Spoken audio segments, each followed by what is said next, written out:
Oke.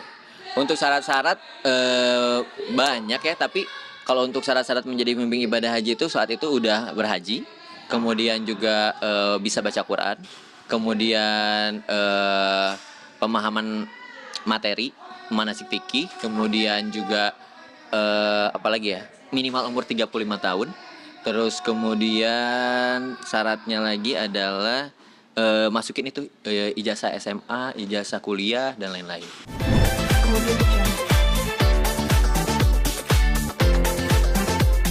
Oh, ternyata ada alasannya. Ada yang namanya rukhsah, ada yang namanya tuh murur dan lain-lain. Jadi membuat aku sendiri menjadi lebih paham, dan ternyata ibadah haji ini tuh untuk para lansia tuh nggak seberat itu juga kok. Ada yang namanya rukhsah, itu pengecualian yang misalkan nggak perlu harus turun di Musdalifah, berlima malam di Musdalifah, nggak perlu, cukup murur yang namanya tuh di bis doang gitu, sampai nanti kita lanjut lagi ke tahapan haji berikutnya. Dan itulah yang membuatku semakin paham, semakin mengerti dan happy sih gitu, belajar banyak di sana. Dan sampai akhirnya udah diumumin ada 4 orang yang nggak lolos, dan alhamdulillah aku salah satu yang lolos gitu. Jadi udah lolos udah bisa menikah. Alhamdulillah. Berapa lama selama tes itu udah dingin kan tadi udah jam 3 subuh sampai 11 malam. Betul. Itu berhari-hari dong tuh. Berhari 8 hari. Jadi berasa banget Mas ngerasain yang kurang tidurnya gitu. Dan nyampe di tempat tidur nih abis kelas gitu ya. Beres kelas tuh kadang jam 10, kadang jam setengah 11. Ngerjain tugas dulu sampai tidur tuh ya jam setengah 12 atau jam 12. Itu yang Masya Allah sih, tapi ya happy sih ngejalaninnya gitu. Jadi mempersiapkan ini fisik juga dong atau gimana nih selama? Ya, fisiknya tetap ya, makanya kenapa kita ada yang namanya senam kalau pagi-pagi gitu. Dan alhamdulillahnya juga makanannya juga terus-terusan, jadi tetap energinya diisi gitu. Ada kesulitan nggak sih kamu? Kesulitan apalagi kesulitan waktu pas tes terakhir. Karena sebelum lulus itu kita ada tes lagi. Tes terakhir di mana ada namanya micro guiding, gimana kita belajar praktek menjadi seorang pembimbing manasik. Gimana menjelaskan tentang fikih di depan jamaahnya, dan jamaah itu adalah teman-teman sendiri, yang mana teman-teman ini tuh adalah teman-teman profesor, dokter dan lain-lain. Jadi kayak ngerasa aduh ciut gitu. Tapi aku tuh kayak minta sama Allah, ya Allah tenangin dan mudah-mudahan dimudahkan gitu. Dan alhamdulillahnya tesnya berjalan lancar. Kemudian setelah tes itu ada lagi tes tertulis, ada 60 soal harus dijawab juga. Yes, alhamdulillahnya itu udah dijalanin semuanya, dan alhamdulillah hasilnya bagus, ya happy gitu Mas. Dan ini jadi satu langkah buat aku sendiri punya koneksi sama ustadz-ustadz, sama profesor, dokter yang alhamdulillah mudah-mudahan jadi kecipratan gitu. Gitu. Tadi kan udah dibahas prosedur secara Betul. untuk secara apa namanya kayak syarat-syaratnya itu apa aja sih mungkin Mas Aiman Untuk syarat-syarat. dan Oke. Untuk syarat-syarat banyak ya, tapi kalau untuk syarat-syarat menjadi pembimbing ibadah haji itu saat itu udah berhaji, kemudian juga bisa baca Quran, kemudian pemahaman materi, manasik fikih, kemudian juga apalagi ya? Minimal umur 35 tahun. Terus kemudian syaratnya lagi adalah masukin itu ijazah SMA, ijazah kuliah dan lain-lain gitu. hanya bahasa Arab, nggak ada bahasa Inggris atau gimana? Bahasa Inggris juga ya. Yes, gitu. Sebenarnya ini menjadi satu artis yang menjadi pembimbing haji ini. Kayaknya salah satunya Mas Aiman kayak Belum tahu. Ya aku juga nggak tahu. Mas yang dicari Mas kan Mas Aiman sudah alhamdulillah udah Betul. punya pekerjaan dan udah naik haji juga Betul. misalnya Mas Aiman jadi pembimbing haji ini. Pengen punya sedikit manfaat.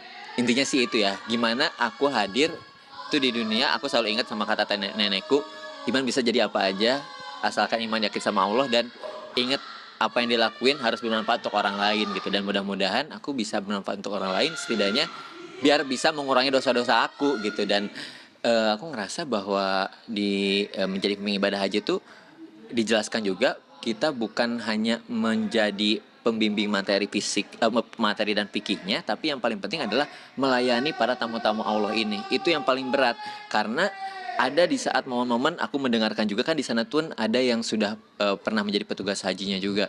Dia bercerita bahwa ada saatnya waktu itu di saat membimbing manasik, membimbing haji di saat ibadah haji, tiba-tiba mendampingi jamaah yang lansia, yang demensia. Kemudian juga akhirnya dia tuh saat Arafah dia ternyata pup di situ.